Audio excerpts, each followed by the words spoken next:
माला पहनते हैं तो माला में मणियां दिखती हैं और लोग प्रशंसा उन मणियों की करते हैं, लेकिन वस्तुतः विचार करें तो वो मणियों की शोभा तब तक ही है जब तक एक धागे में सभी पिरोए हुए हैं। ठीक वैसे ही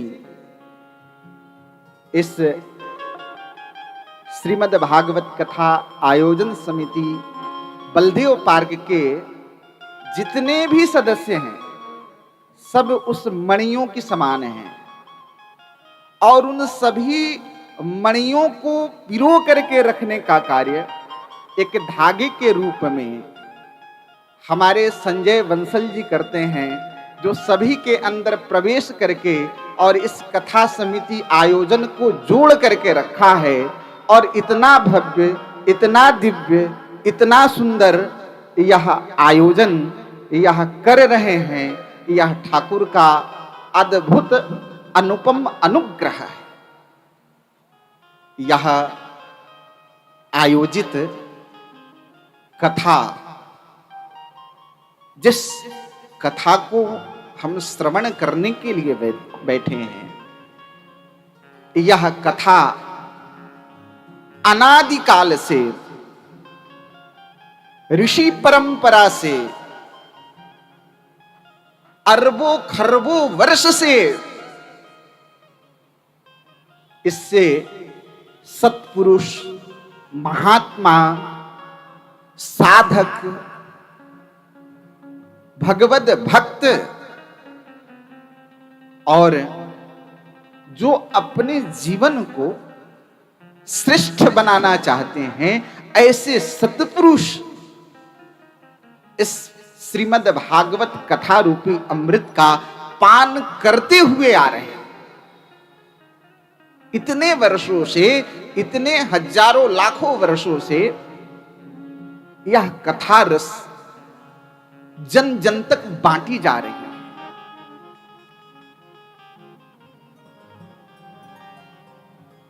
कुछ लोग ऐसे होते हैं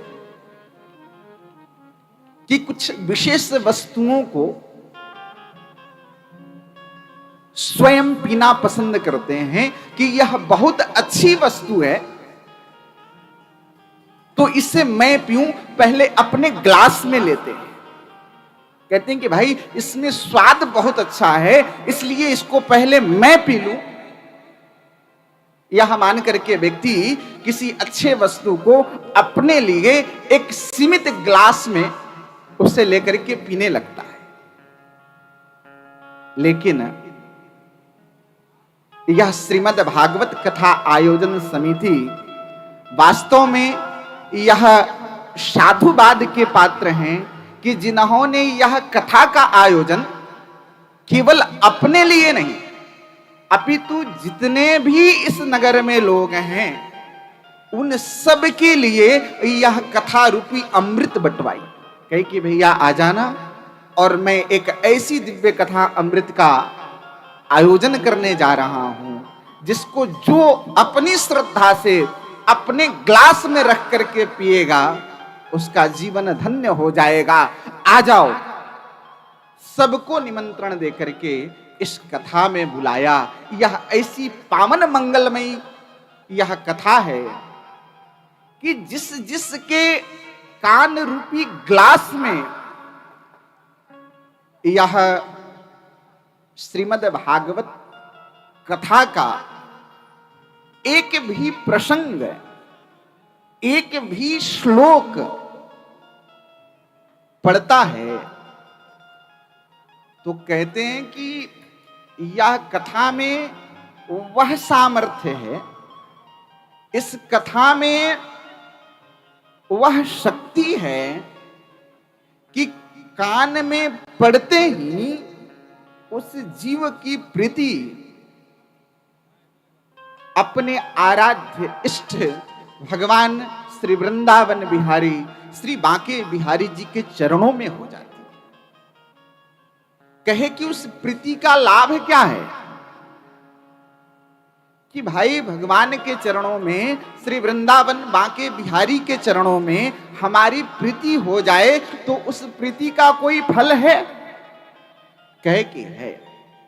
देखो, इस कथा को आपने पी लिया तो ये ऐसी अद्भुत कथा है कि आपके श्रवण करने से आपके वंश में, आपके पितर, आपके कुल परंपरा में जितने भी लोग हुए, आपके कथा में उपस्थित होने मात्र से वह तृप्त हो जाते हैं, वह आनंदित हो जाते हैं और वह आनंदित होकर के अपने आप को धन्य मानते हैं कि मेरी वंश परंपरा में कोई एक ऐसी संतति है जो बैठ करके यह ऐसी अमृत दिव्य कथाओं का यह पान कर रही है।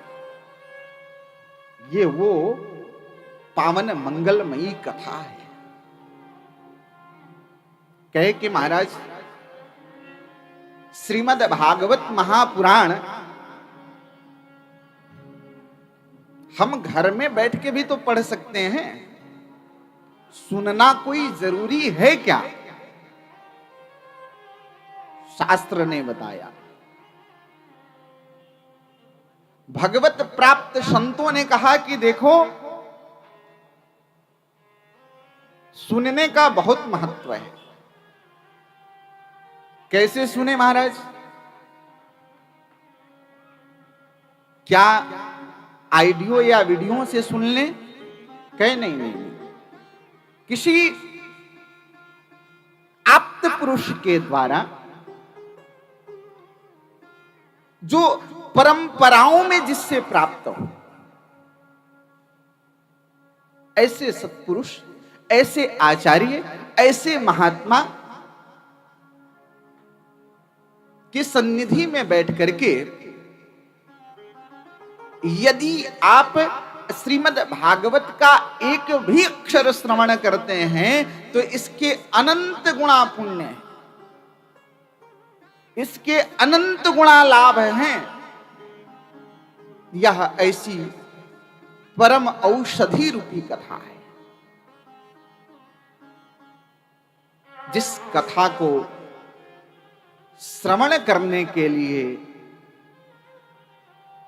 नारद जैसे महात्मा, जो साक्षात के लिए ललायित है, इसका मतलब यह कथा केवल कथा नहीं है, अपितु यह कुछ विशेष है। विशेष क्या है? तो यह कथा साक्षात भगवान श्रीमन नारायण, भगवान श्री कृष्ण की कृपा ही श्रीमद् भागवत है।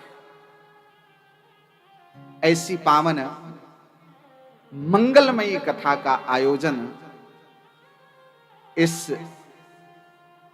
समुदाय भवन बलदेव पार्क में हो रहा है। यह अत्यंत दुर्लभ क्षण है। यह क्षण जो बीत गया लौटकर वापस नहीं आता। कहे कि इस क्षण का क्या करें? तो कहे देखो, यदि मनुष्य हो तो समझना कि तुम्हारे लिए तो अत्यंत अनिवार्य है अपने जीवन में क्षण का सदुपयोग करना। और यह जीवन अत्यंत अनमोल जीवन है।